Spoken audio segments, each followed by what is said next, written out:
world of trading because hindi naman ako nag-aral about the stock market. Kapon. I mean, yeah, kapon lang. Idea lang, but not really expert dyan.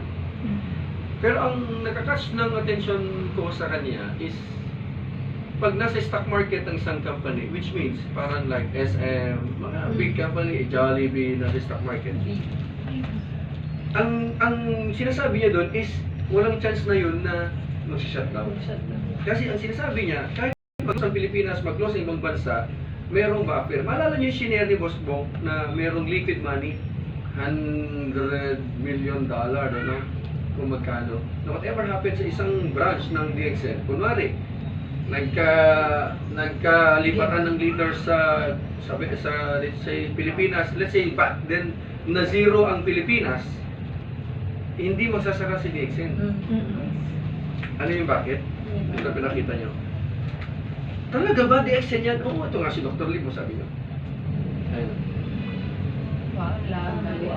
70 million. So ito yung worth, ibig sabihin 470